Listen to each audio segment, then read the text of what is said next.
দ্রুত সুস্থ হয়ে উঠছেন প্রাক্তন মুখ্যমন্ত্রী বুদ্ধদেব ভট্টাচার্য। গতকালই তিনি রয়্যালস টিউব ছাড়াই স্যুপ খেয়েছেন। ইতিমধ্যেই তার অ্যান্টিবায়োটিকও বন্ধ করা হয়েছে। আজ বুদ্ধবাবুর শারীরিক পরিস্থিতি নিয়ে বৈঠকে বসে মেডিকেল বোর্ড। সূত্রের খবর, সবকিছু ঠিকঠাক থাকলে সম্ভবত বুধবার ছেড়ে দেওয়া হতে পারে বুদ্ধবাবুকে। এদিকে আজ বুদ্ধবাবুর চিকিৎসকরা জানান, আপাতত রয়্যালস টিউবের মাধ্যমেই প্রাক্তন মুখ্যমন্ত্রীকে মূলত খাওয়ানো হবে। আমরা আশাবাদী যে আগামী এক সপ্তাহের মধ্যেই রয়্যালস টিউব খুলে নেওয়া যাবে। আমরা চাই না উনি এক সপ্তাহ হাসপাতালে থাকুন। যত বেশি দিন হাসপাতালে থাকবে ততই ইনফেকশনের সুযোগ বাড়বে। চিকিৎসকদের বক্তব্য, আপাতত হোম কেয়ারের টিমটিকে তৈরি করার জন্য সময় নেওয়া হচ্ছে। তাছাড়া ওনাকে ছেড়ে দেওয়ার মতো পরিস্থিতি রয়েছে।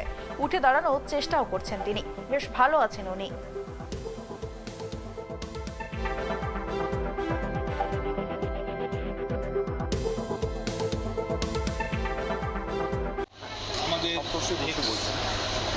সিএম শ্রী বুদ্ধদেব ভট্টাচার্য এখন ভালো আছে এবং আজকে আমাদের মেডিকেল বোর্ড হয়েছে।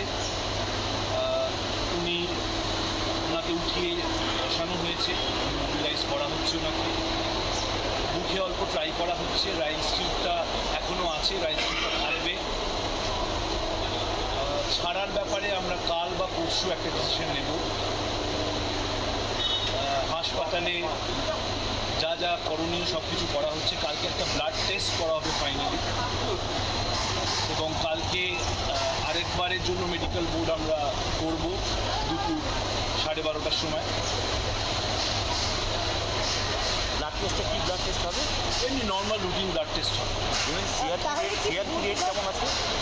নর্মাল আছে। উনি যেমন সপ্তর্ষিদা বললেন যে উনি অনেকটা ইমপ্রুভ করেছেন, ওনাকে বসানো যাচ্ছে এবং আমরা অবশ্যই মুখে খাওয়ানোর চেষ্টাটা করছি।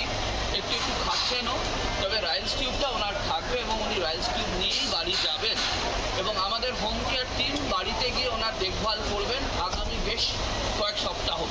ওনার ফিজিওথেরাপি চলবে, চেস্ট ফিজিওথেরাপি চলবে, স্পিচ অ্যান্ড সোয়ালো থেরাপি চলবে, যাতে উনি ভালো করে গিলতে পারেন এবং অ্যাসপিরেট না করেন।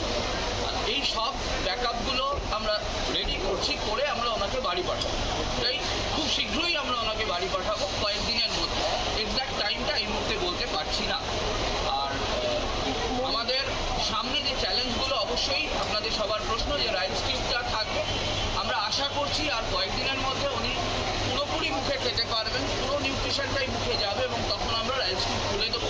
উনি পুরো অ্যাসেসমেন্টটা আমাদের হোম কেয়ার টিম ওখানে থাকবে, 24 ঘন্টা অ্যাসেসমেন্ট হবে। আমরাও টাইম টু টাইম যাবো, অ্যাসেস করে যখন আমরা নিশ্চিত হব ওনার রাইলস টিউব খুলে দিলে পুরো ক্যালোরি প্রথমত উনি ইনটেক করতে পারবেন, এবং দ্বিতীয়ত কোনোভাবেই শ্বাসনালীতে খাদ্যনালীর জিনিস যাবে না, মানে অ্যাসপিরেশন হবে না, তখনই আমরা রাইলস টিউব খুলব।